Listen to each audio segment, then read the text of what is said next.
really wish that I could, scream it to every player, every freshman player who steps on campus. I already know, there's freshmen who are coming off of really great high school careers who think they're going to go be the guy as a freshman.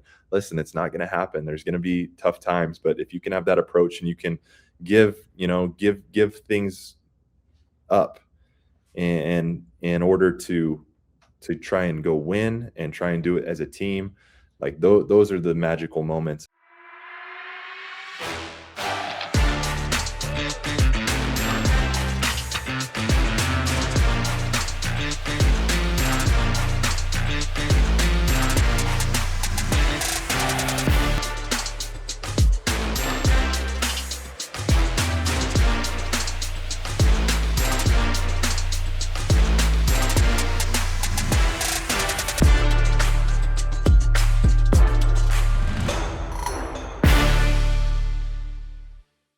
Welcome. My name is Mike Lacey, and we're here with you at Beyond the Game. If you're watching us on video, you'll see that we're in a little bit different setup. In fact, we have some products on our desk here that we want you to, link to and purchase because we have some people who are sponsoring our show, and we appreciate those sponsors. Even better, today we have one of the best representatives of our BYU basketball team. You'll remember Dalton Nixon from 10 or 12 years ago, one of the best teams that BYU ever had, and we'll be visiting with Dalton Nixon pretty soon. In recent news this week, it was stated and shown that BYU is now a full member of the Big 12. Did you even know that we weren't? Of course, they're talking about the revenue sharing, and the schools that came in from non-Power 4 conferences, BYU, Houston, Cincinnati, and UCF, were getting half shares of what all the other teams were getting. Why? Because it was, I guess, a sacrifice for the other Big 12 schools to give up part of their revenue to these upstarts from outside the Power 4. It was interesting to me that those teams that came over from the Pac-12, Utah, Colorado, Arizona State, still got their full share, even though they were kind of in nowheresville at the time the Pac-12 was dissolving. But nevertheless, there was another story. You can find it, I think it was in the BYU News, how BYU is in the up, even with our half share from the Big 12, was 6th in the conference as far as total revenues to the athletic department. That was in a Sports Illustrated article that I read this morning. It's also exciting how fun spring is just a wonderful time of year. You think of baseball, track, and graduation. And many of you are probably going to see children, grandchildren, friends, and family at their graduations. But we recently had news. The BYU women's track team came in 2nd in the Big 12. And the Big 12 is a huge competitive conference in the track and field. Of course, Jane Hedengren won the 5,000 in record time, and she won in her field by 25 seconds over the second place runner. So this is a young lady as a freshman who's on a tear. She also won, I think, one of the other long distance races. Taylor Lovell won the 3,000 meter in record time for that venue. And then Riley Chamberlain won, and Kaylee McEwen set a new BYU record in the 400 meter hurdles. Think about that. You got to run sprint around that track, and then you've got hurdles to supersede, and she ran it in less than 56 seconds. That's fantastic. Congratulations to the women's track team. 2nd place finish in the Big 12. The men also finished 6th. Remember that the Big 12 is 16 teams. Creed Thompson set a record time in the 10,000 meters, and Carter Cutting was the 1500, the 1500 meter champion for BYU. So spring is in the air. The sun is up longer, coming up early in the morning, going down later in the evening. Get your golf clubs out. Listen to the birds early in the morning. Welcome to Beyond the Game. We'll be visiting with Dalton Nixon soon.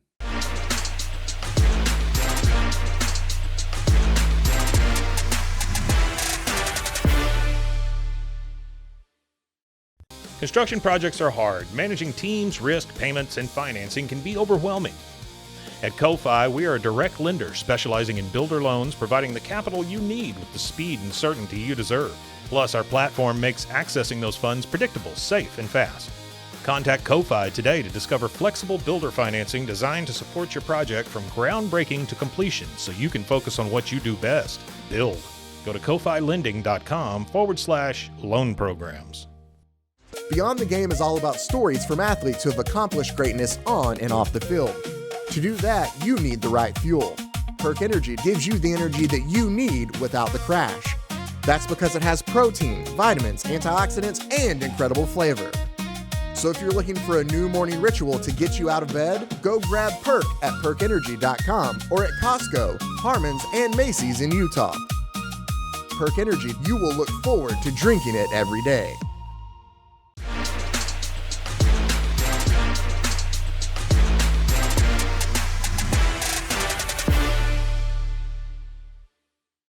Welcome back. I'm Mike Lacey, your host of Beyond the Game, and I'm really excited. We have one of the great legacy players from BYU, Mr. Dalton Nixon. He was part of one of the best teams ever at BYU, and yet this team didn't go to the NCAA tournament. We're going to have to find out why and find out more from Mr. Dalton Nixon. But wow, what a kid and a family. How's it going, Mike? It's going well, Dalton. Thanks for being on. Of course. Thanks for having me. Hey, as a continuation, my son played basketball at Southern Virginia University. His roommate and teammate was Cade Herrick of the Herrick family, another dynasty basketball family. And so it was awesome to be there at the wedding. I think the officiator, maybe we have to call you Pastor Dalton. I guess so. I'll go by that name. You did a fantastic job. Seriously. The sentiment from everybody at that wedding was wonderful. Loved it. And it started with your kind words. But I thought that it was the basketball connection that got you up there in front of Cade and his wife, but I found out that your wife shares the same last name. Is there a relation to you and Cade? I mean, to your wife and Cade's wife? Yeah. I mean, it was a super cool experience. I was very surprised that they asked me to officiate it. But my wife is Maylee's cousin on the Ballard side, and so it was exciting to get to know Cade when they started dating, and obviously we hit it off very quickly with the basketball connection, and the Herricks just connected to everybody, right? And so great to be able to spend some time with Cade, spend some time with Maylee. Down in Southern California for their wedding, what would be a couple weeks ago, but it was great seeing you there. That's kind of where we hit it off, and now here we are talking BYU and talking some hoops. I want to talk hoops, and we're talking about this wedding. You did such a good job. The Herricks, Cade, it was funny how his father-in-law said, because apparently Maylee is also a basketball star who played great in California in high school, and then also played in was it a university or a college? Yeah, she played at Westminster out here in Utah and Salt Lake City. There you go. For a couple of years, and she was a good player. So kind of funny to to see that was part of my part of my advice, when I kind of had the opportunity to talk to him while I was officiating their ceremony was, obviously making some basketball analogies and talking about being a good teammate and sacrificing for others. And so it's cool to see, and like my wife played volleyball at BYU, and it's fun when you have that experience that you're able to share it with another athlete who has, similar goals and goes through this similar day-to-day grind. And, we talked a little bit about this, but we've had the opportunity out here in Utah to have both Cade and Maylee help coach some youth teams that we're involved with out here, and they do a great job. And so again, fun to kind of come down off of the high of celebrating. And it was a great time out there. It was a beautiful wedding, beautiful venue. So it was great to be a part of it. My wife and I made great friends with Monty and Melanie, Cade's parents. But then everybody knows, or not everybody, but I wanted to remember that James Herrick, the great UCLA basketball coach, and at other schools in the South, but I think he was the last UCLA coach to win the national championship. Is that right, or am I missing one?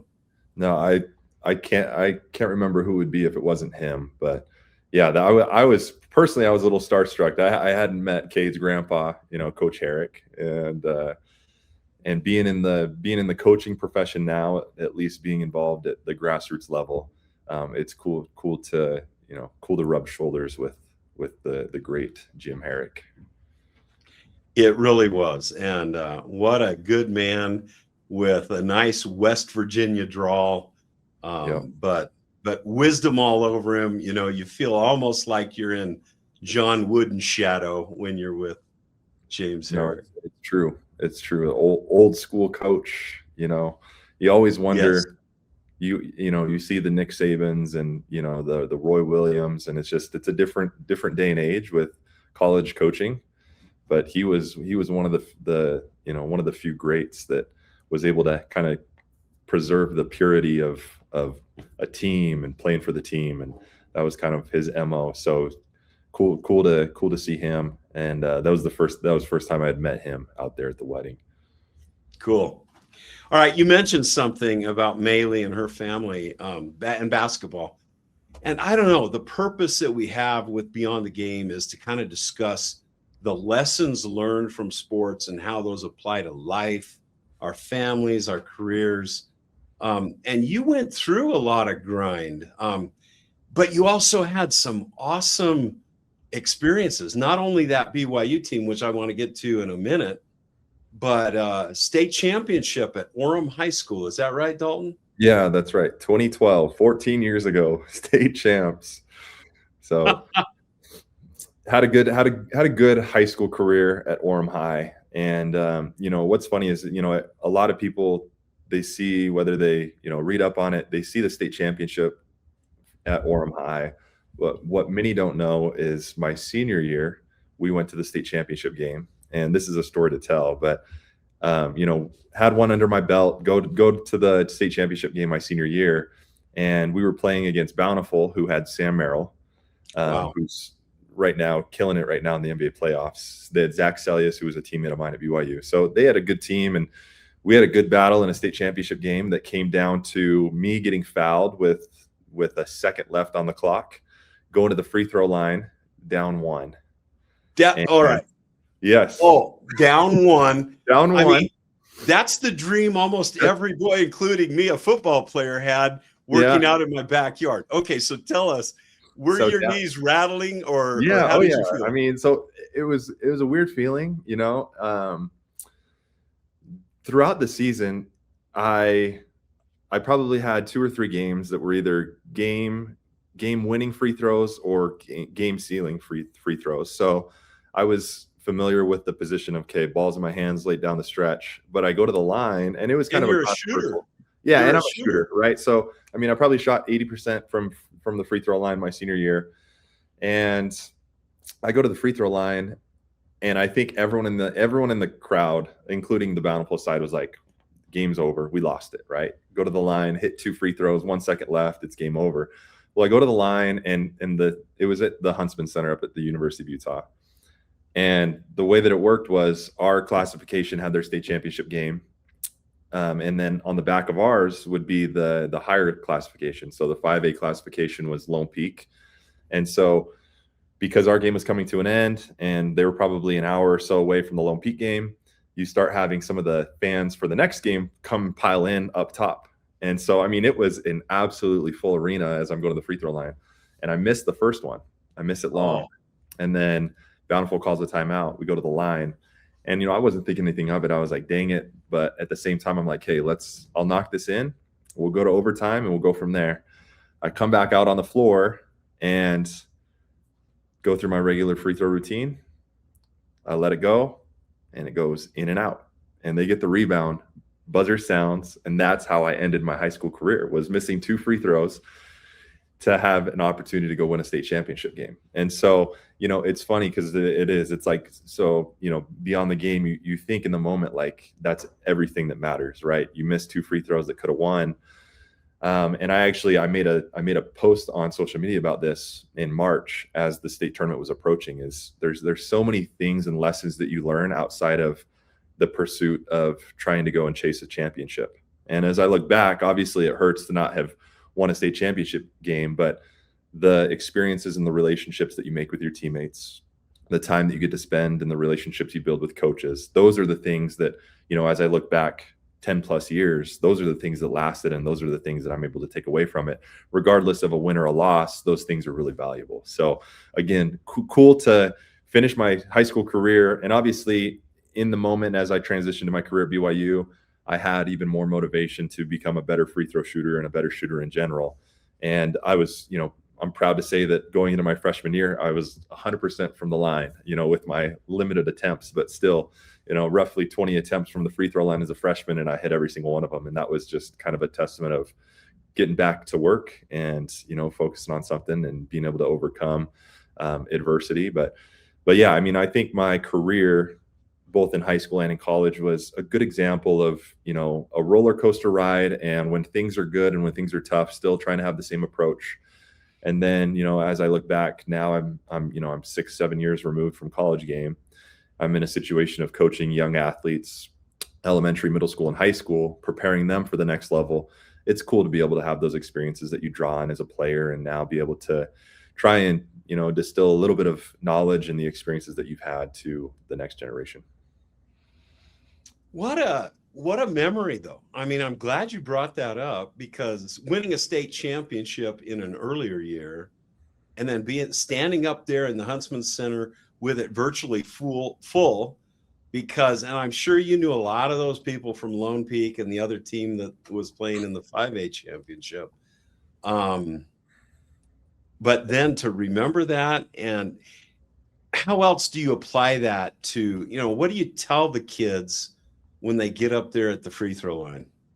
Yeah, it's a weird feeling, because it's like you're 2 shots away from the goal that you've set out for the whole year, yet it's shooting 2 shots that you've been shooting since you were 5 years old. No defense. You go to the line. That's the thing, I think, is the free throw in general is a really interesting aspect of the game of basketball, where it's such a mental game. And looking back, obviously, it was a game where things didn't go our way a lot of the time, but at the same time, like all you can ask for is an opportunity to step up to the line as a shooter and as a, team's leading scorer, having been there before and won a state championship. But it just goes to show that's why you play the game. That's why you step up there. Those shots are taken it could go either way. And you just look at it and it's like, like I said, there were times in the season before where same shot, same routine, same approach, and the ball goes in and you win the game, and the same routine and the same approach and a couple of shots that don't go in. And that's, you kind of have to live with it, but it's a good approach just to be able to say, you work so hard and you just, you work for those opportunities, but at the end of the day, not every opportunity is going to go your way, and you have to respond and you have to accept the consequences that come with it. But that's why it's such a beautiful game that you play and a beautiful opportunity to put yourself in. And it's so much like our lives. You know, we're not going to win every contract when we're in business. We're not always going to be successful in all the things that we set forth in our goals, whether it be family or community. To learn to get up, to not be hurt by it. That's fascinating, that you've used that as a positive example for your life and for others. Yeah, no, I appreciate that. And then it's, we could probably transition into all the aspects of going from high school where, you go from being the leading scorer and the best player on your team to now transitioning into BYU, where you're going into a program. So I started BYU in 2014. So only 2 or 3 years removed from the Jimmer era. Right. And that was nuts. I mean, absolutely. There's video of. Yeah. And I mean, so like I grew up in Orem. I'm 15 minutes away. I've been going to the Marriott Center watching games as long as I can remember. My dad played at BYU. And so that was really exciting for me to be able to go to BYU and have that opportunity to play there with family so close. But then again, it's something that, I deal a lot with some of my young athletes is the transition from, let's say that you're averaging 20 points a game, being the man on your high school team, to now you're getting 6 to 7, 8 minutes a game as a freshman, and coach doesn't need the ball in your hands because he's got a scorer and a shooter and upperclassmen that do that. What he needs you to do is go and guard really hard and rebound. And so I think if you were to kind of talk about my career at BYU, it was trying to be the ultimate role player. And what many people don't realize after watching me at BYU is that like I'm Orem's all-time leading scorer. So like I could shoot the ball, I could score the ball, but what I was known for at BYU was being an energy guy and a hustle guy. And that's just a testament to finding yourself in a role of what can I do to help the team. And that was my highest priority once I, got to college and started learning the ins and outs of high level Division I basketball. But on the flip side of it, being a role player and having that experience of, putting your agenda to the side and doing everything you can to win has helped me in every aspect of my life, as a husband, as a father, now as a coach. And so all of those things have just been super valuable for me as I come away from my basketball career. But Dalton, a lot of athletes, I don't care what sport, the coach or the team requires you to come in and fill a different role than you could provide. It's always fun to be the scorer, but now they need you to be the guy that dives after balls, gets rebounds, plays the tough defense. Some athletes won't make that transition. They're unwilling. So what is it that caused you to give or to sacrifice for your team and for your coach? Yeah, I mean, it's a good question, because the reality is exactly like what you're saying. It's either players are unwilling or, they just don't quite understand how to find themselves playing outside of the game that they've been so accustomed to. And really what got them there, right? Like what got me to the Division I level was, my skills and ability to score and to shoot, and having some talent that says, okay, 6'7" that can space the floor and can shoot, like you can play at this level. And then you get there and you realize, oh, like I'm playing alongside Tyler Haws and Kyle Collinsworth and Chase Fisher. And it's like, these are the dudes that have the ball in their hands. And so that was freshman year. It was like, it was a struggle, because again, you're trying to find out how to get on the floor, but then you're on the floor and you feel like you're underutilized. And so this is really what happened is I play my freshman year at BYU. I have a great experience. We make it to the NCAA tournament and we get to the first four. So we have a play-in Dayton, Ohio. And then what ends up happening is we're up 20 at halftime against Ole Miss and we end up losing. That was a crazy game. But then I go on a mission. And so I play a year, I go on a mission to Boston, and it was great because you're removed from the game and you're going and having an amazing experience. And then you come back, and that was when I just realized like I was going to come back, and my whole goal was having that taste of going to the NCAA tournament my freshman year. I was all about coming back from my mission and being like, I want to get back there and I want to win. And so I looked at, I was still playing alongside TJ Haas, Nick Emery, Yoli Childs, Elijah Bryant. Like those guys are all, those are pro basketball players right there.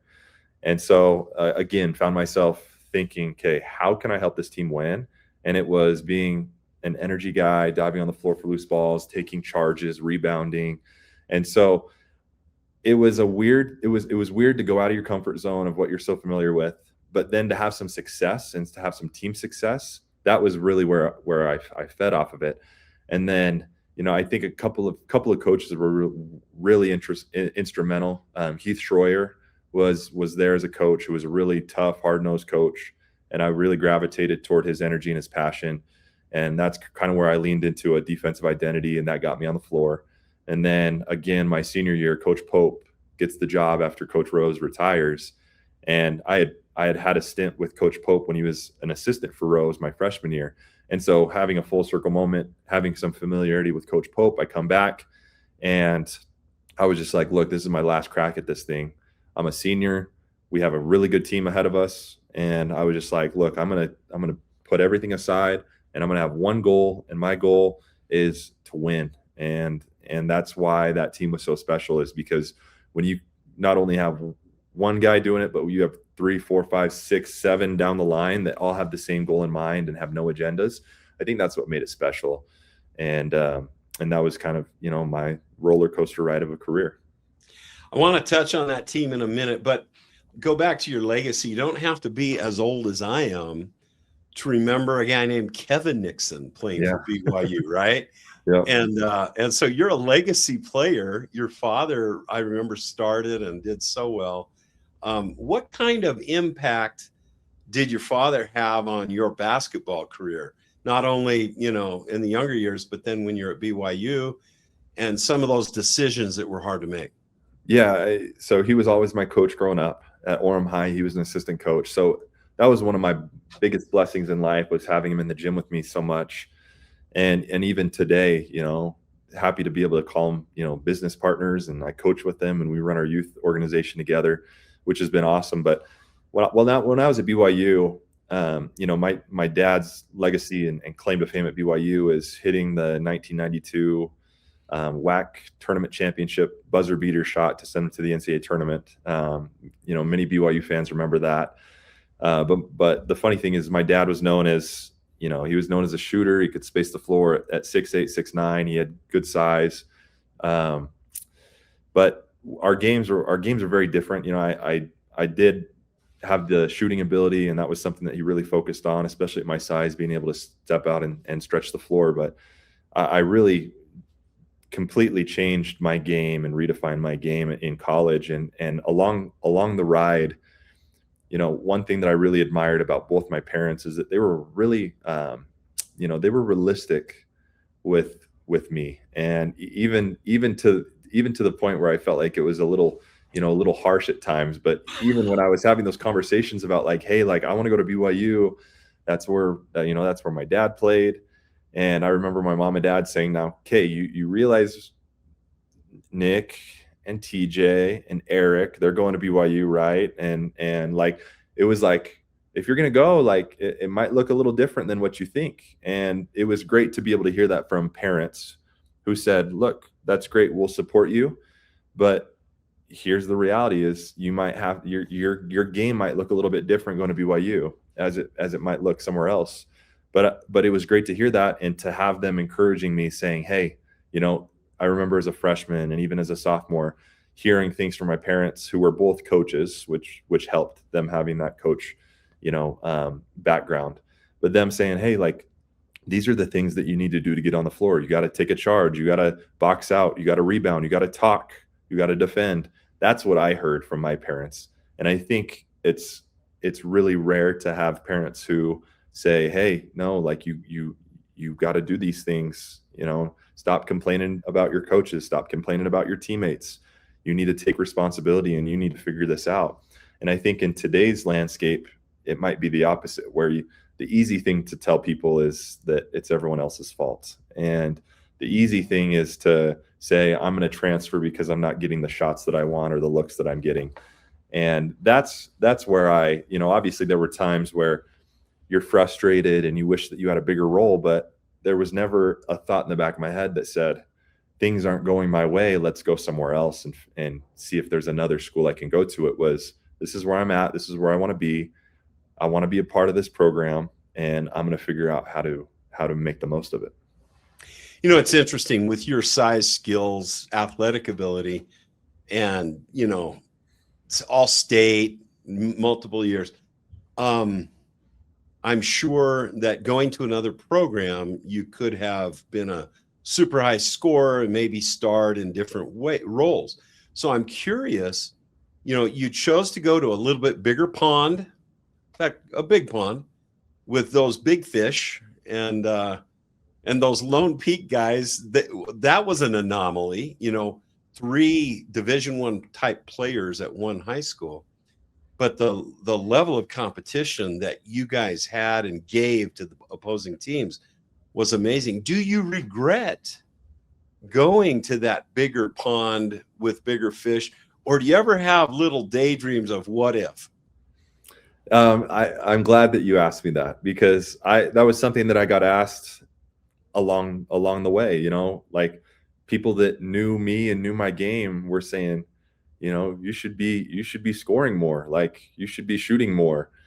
And it's funny because in today's climate of NIL and transfer portal, if I would have had that mentality, in today's world, it probably rewards you, as far as your compensation and the value that you bring. If you can increase your stats, I mean, it's just like, it's crazy the world we live in now, where it's like, hey, if you can score 15 points a game and shoot 40% from 3, here's your NIL value, right? Well, you can't put an NIL value on a Utah kid who wants nothing more than to play for BYU and wear Brigham Young across his chest and take a charge. And will do anything and sacrifice everything just to go win, because that's what it means to him.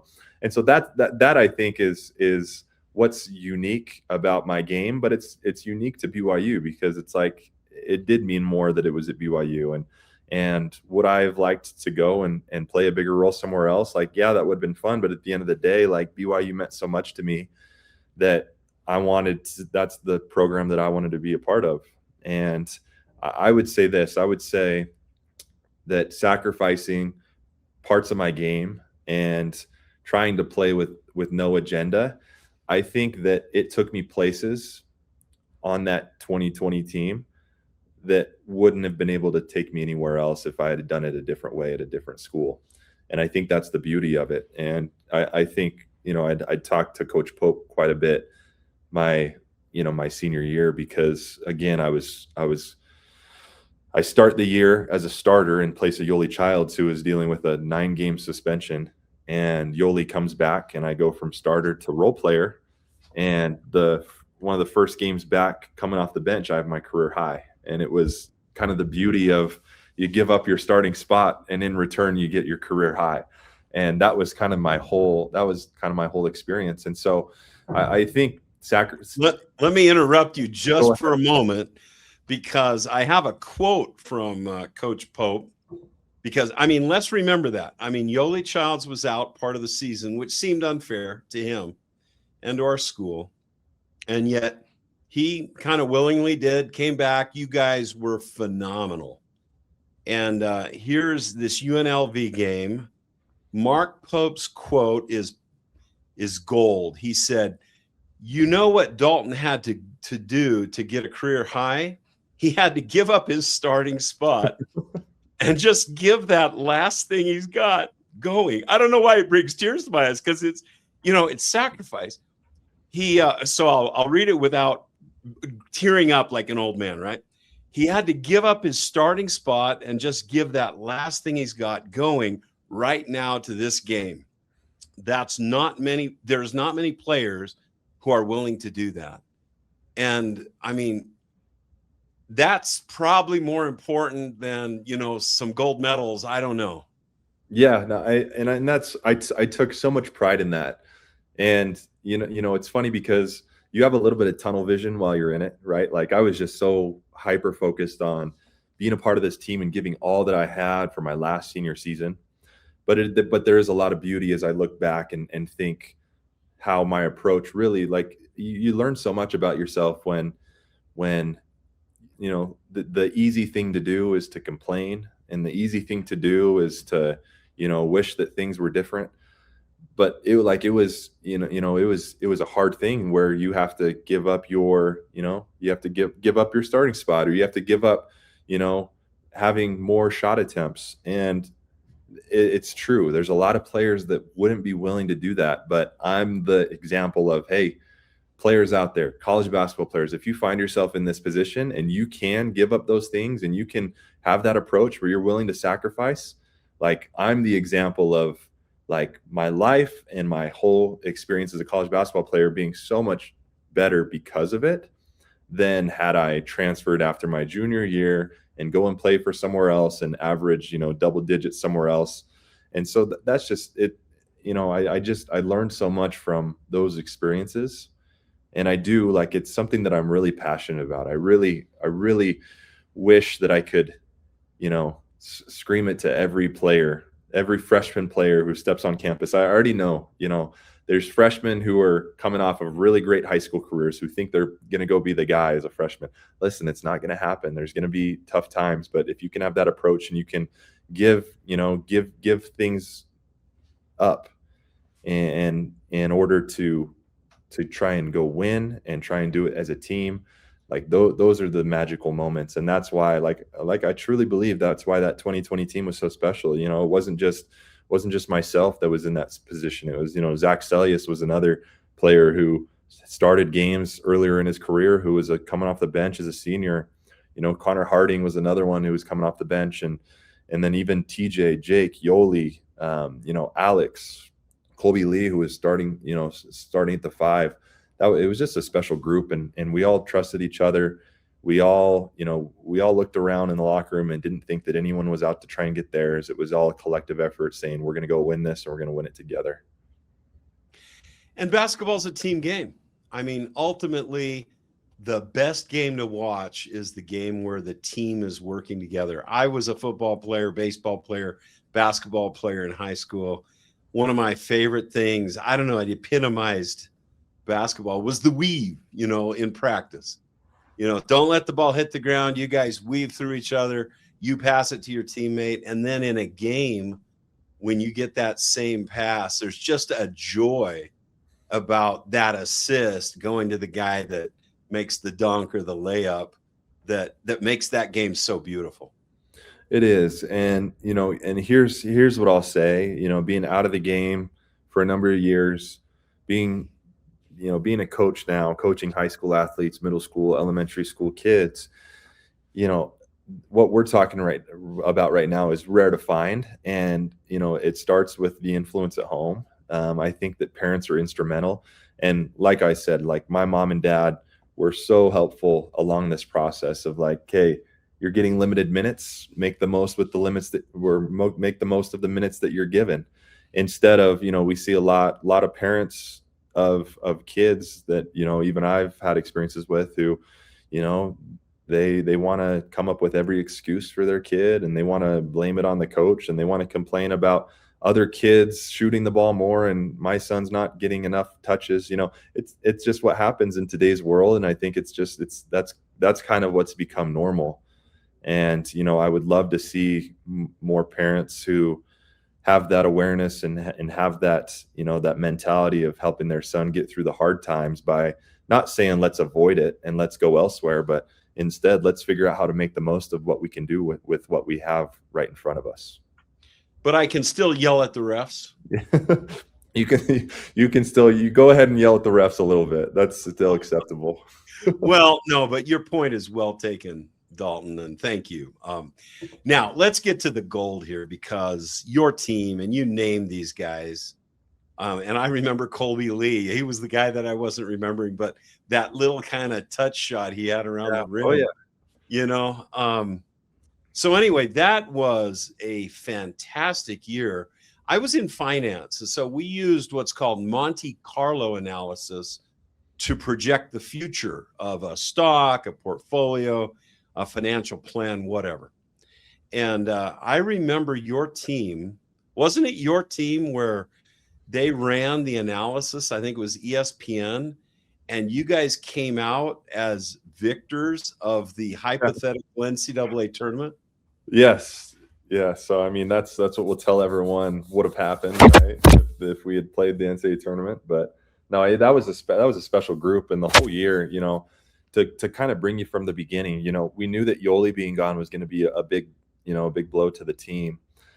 But while he was out, we go to Houston and we beat Houston, which was crazy. That was a TJ buzzer beater fadeaway. Was Sampson still the coach there? Yeah, Sampson was the coach. And what you don't realize is, you had Marcus Sasser, who was an NBA player on that team, and like you had some dudes. You had Quentin Grimes, who was an NBA player. So two NBA guys on that team.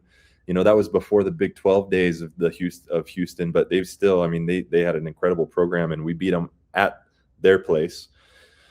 And then we go down to Maui and we knock off UCLA without Yoli. We knock off Virginia Tech without Yoli. Who needs Yoli? Well, and that was the funny thing is, I think it honestly, it was a huge eye opener for Yoli to say, dang, like, look at how well these guys are playing together.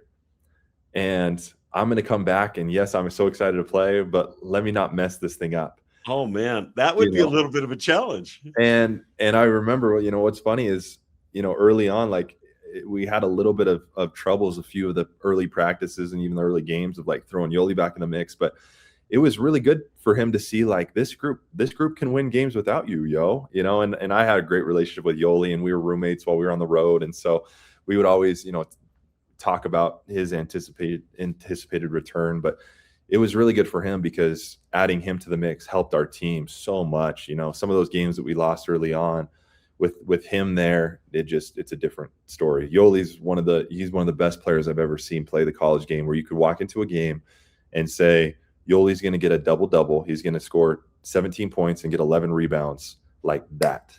Like, just crazy to me. But Yoli jumps back in after the 9-game suspension, and we just hit the ground running in a conference. And we get to the end of the conference. That's where we, beat St. Mary's at home. TJ hits that 3. We beat Gonzaga when they were ranked like number 2 in the country. And their newspaper had already, written out the headline that right. They were 33-0 after your game, and yet you guys won. Yeah, so that was a magical season. And then we go down to Vegas. Well, and personally, it was a little bit tricky towards the end there because I ended up breaking my ankle in February. We were down at LMU, and I took a fall into the stanchion and rolled my ankle and fractured my ankle. And so I was doing everything I could to get back ready for the NCAA tournament. And we go down to Vegas for the WCC tournament, and we play St. Mary's, and we lose. Jordan Ford buzzer beater for St. Mary's beats us. And then, I remember that loss, and we're in the locker room in Vegas, and Coach Pope talked to us, and it was almost like kind of a relief of dropping that game, going into the NCAA tournament, saying like, we're not going to lose another game this year. That was kind of the talk was, okay, that one's behind us, but that might be good for us as we get into this deal, right? And so we return home after losing to St. Mary's. Meanwhile, you've got all the COVID, buzz about breakouts and all this stuff. And then I remember returning home, and it couldn't have been a day or two later when you had the Rudy Gobert and the Donovan Mitchell touching the microphones, getting COVID. And then we're getting ready for the, Selection Sunday, which is 3 or 4 days away. And we start seeing the TV, and you got all these conference tournaments that are getting canceled. And we're like, shoot, like, this is not good. All these tournaments are canceling middle of the day. And I remember early afternoon, we're in the film room at the Marriott Center Annex. And in the middle of going through our film, Coach gets the notification that says NCAA tournament canceled. and he broke the news to us while we were all there in the film room. And I just remember, like, I'll never forget that, where you work so hard to get to that point, and you're getting ready for the biggest stage that you've ever played on, the NCAA and tournament. you were ready. You guys and we were ready, and we're going into what the about NCAA your tournament. ankle? Did you feel ready also? I was fine. I would have played in Vegas if I knew it was my last game. So I didn't play in Vegas because we were playing on a Monday. Selection Sunday was going to be 6 days later, and then we weren't going to play until the next Thursday. So I had plenty of time to rest it. I would have been ready to go. And so you're sitting there, and you're just, we were going to be a 5 or a 6 seed. We'd beaten Gonzaga. Like I said, we'd beaten Houston that year. We beat some really good teams. And we were like, realistically, we're thinking, okay, second week in the NCAA tournament, and then you get to the Sweet 16 and see what happens. And we led the country in 3-point field goal percentage. So that, we could shoot the ball, we could space the ball. We had seniors, and then for it all just to be done, and we're all looking around at each other like, wait, like, we're done? Like, this is it? And I'll never forget that. Coach Pope, for the first time in my life, I've seen Coach Pope not have anything to say. And we just sat there and looked around, and like, that was a day I'll never forget. And it's sad because, again, to this day, you run into BYU fans and they're like, oh, that team in 2020, like, you guys were so good. We wish we could have seen what have happened. And so it's hard. It was hard in the moment to come to grips with it. But when you look back, it's like, it wasn't just us, every other team in the country. There were seniors who probably would have loved to have their last little opportunity to, whether it was to increase their draft stock and go play in the NCAA tournament, or, teams that just like us, there were probably players like me who were coming off of injuries that have been out for a month that were ready to go back to the NCAA tournament. So it's a bummer, but you realize everyone's dealing with it. And I think that there's a lot of beautiful lessons to be learned, and in overcoming adversity, and how do you respond. And the cool thing is to see how each of those teammates that you went to war with and that you call your brothers have gone on to be, great fathers, great husbands, seeing how their lives turned out. And a lot of that can be, it can be attributed to your experience as a college athlete. And Dalton, when you talk about your team, you had a team that could shoot the three and shoot the basketball. That was fun. And I remember as a fan feeling like we were really unfairly treated. So I've held you on here a long time, but I want to read from one of my favorite of the 13 apostles. This is Arthur Brooks. He's a Catholic, but he's one of my favorite of the 13 apostles. Yeah. Let's hear it. Anyway, this is a book, The Meaning of Your Life. And he has one question with 5 possible answers. Why do things happen in your life? And he actually asked people to rank these. And 1, things happen because of the decisions I make freely. 2, things happen because of the decisions others make. 3, things happen because of the determined physical properties of the universe. 4, things happen because of the will of a higher being. And 5, things happen out of sheer randomness. So, Dalton, you've had some interesting things happen. All of us, the whole country, everybody remembers COVID and the difficulties many people went through, the sacrifices we had to make. Was that just sheer randomness? What do you take back from your experience of not being able to play basketball, shutting things down for a year or so? Yeah, feeling. Yeah, so here's the other part. It wasn't just a season cut short, even a senior season cut short, but all of us, including myself, like I had aspirations to go play professionally.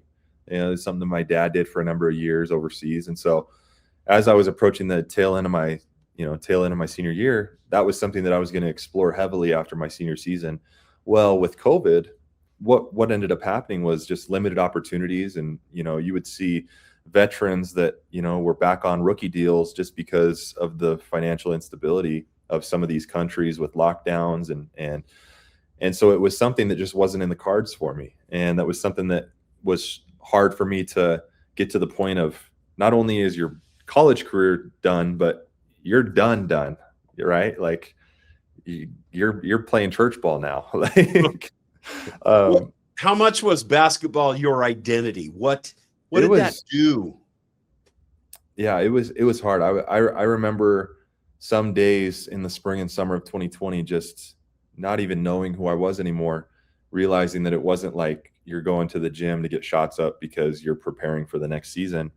And so I had a hard time overcoming that. But the beauty in everything, and this is why I do believe that, things worked out for me the way they were supposed to, is late summer of 2020, things kind of came together for the opportunity for my dad and I to explore creating a youth basketball club in Utah County. And I think that's the beauty in it all is I wanted to go play overseas, and for whatever reason, that wasn't meant for me. And instead, I have this beautiful opportunity to work with my dad and to, create a youth basketball club here in Utah. That's, that we continued to run, and we've been able to work with kids, for all over the state of Utah now with some of our high school teams, and it's just it goes to show you that things, my example is things were worked out the way they were supposed to, and in doing so, it brought me and my dad closer and gave us opportunities to work together. And who knows, if I go and play overseas, what other career paths or opportunities I find myself in now. But to be able to look back and think that the timing of being done, with COVID in March, and then about July or August is when we kind of launched our youth program, and to see the timing of it and to see the stars align, and for us to be able to be in that situation was a huge blessing. And I don't doubt it or question that this was the way it was supposed to go. So there you have it. Mr. Dalton Nixon making lemonade out of lemons, which is one thing that we need to do. I was impressed here that the deep roots that you had, not only with your family connections, but you had known TJ Haas and Zach Celia since third grade, Jake Toulson since the fifth grade, Yoli Childs since the seventh. That senior night, even though it was cut short at BYU, I still remember Zach Celius and that funky looking mustache he was wearing that year. But we admire your decisions, what you guys did on the court, the sacrifices you made. Any final thoughts that you want for beyond the game? Yeah, it's fun to reminisce and tell stories. And, one last thing that I think kind of encapsulates the personality and the character of that 2020 team is I just remember many times at the Marriott Center or on the road, and we're about to tip off and we're getting one last huddle with our team.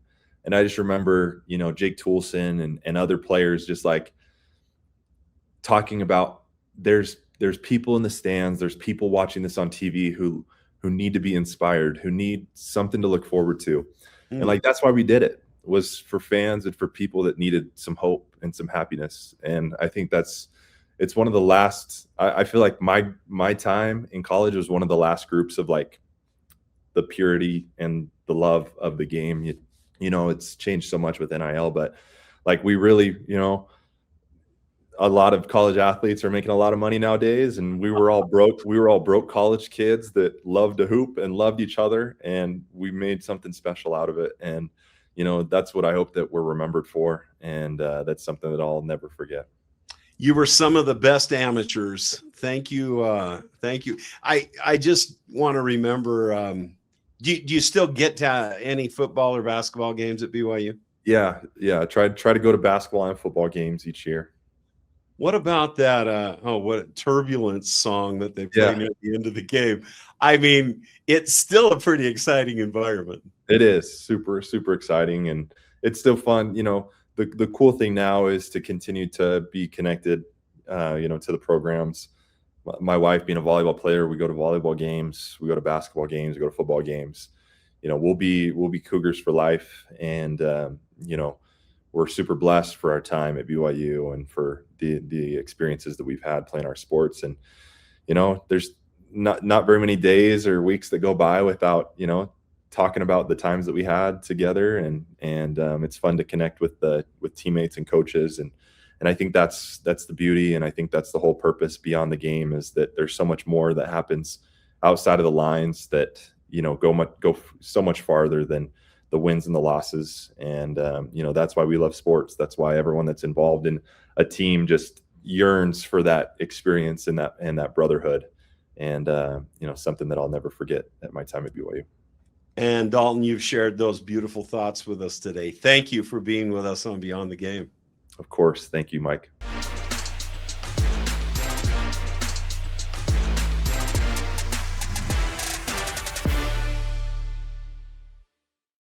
You may have noticed that on our set, we have some products. And one of our sponsors, I'm wearing their logo in this brand new hat.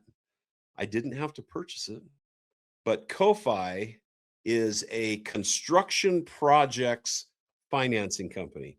And I'll read their ad here. Construction projects are hard. Managing teams, risk, payments, and financing can be overwhelming. Ko-Fi is a direct lender specializing in builder loans, providing the capital you need with the speed and certainty you deserve. Contact Ko-Fi today to discover flexible builder financing designed to support your project from groundbreaking to completion. Go to kofilending.com/loan programs. That is our Ko-Fi commercial. I won't tell you that there's any nepotism going on here, but our other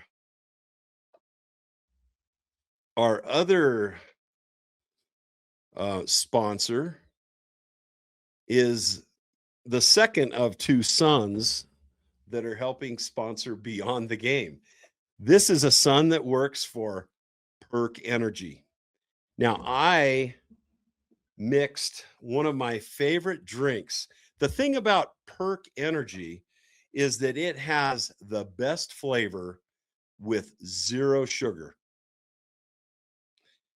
It provides you with healthy energy.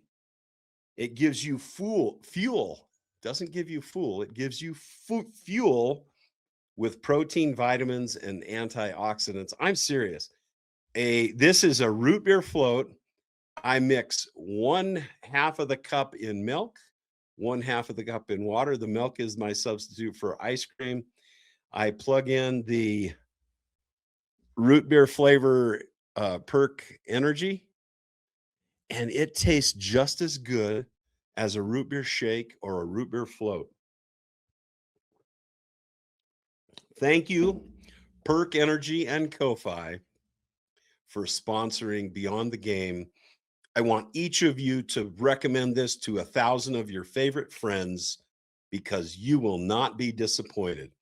Your construction loans with Ko-Fi and your energy drinks and healthy drinks from Perk. Oh, by the way, they also have Chill, which has magnesium and, again, all the healthy ingredients in a lot of wonderful flavors, again, with no sugar, to help you go to sleep. Chill. Perk Energy, Ko-Fi, go to them and tell your favorite people. Thanks. Construction projects are hard. Managing teams, risk, payments, and financing can be overwhelming. At Ko-Fi, we are a direct lender specializing in builder loans, providing the capital you need with the speed and certainty you deserve. Plus, our platform makes accessing those funds predictable, safe, and fast. Contact Ko-Fi today to discover flexible builder financing designed to support your project from groundbreaking to completion, so you can focus on what you do best, build. Go to kofilending.com/loan programs. Beyond the Game is all about stories from athletes who have accomplished greatness on and off the field. To do that, you need the right fuel. Perk Energy gives you the energy that you need without the crash. That's because it has protein, vitamins, antioxidants, and incredible flavor. So if you're looking for a new morning ritual to get you out of bed, go grab Perk at perkenergy.com or at Costco, Harmon's, and Macy's in Utah. Perk Energy, you will look forward to drinking it every day.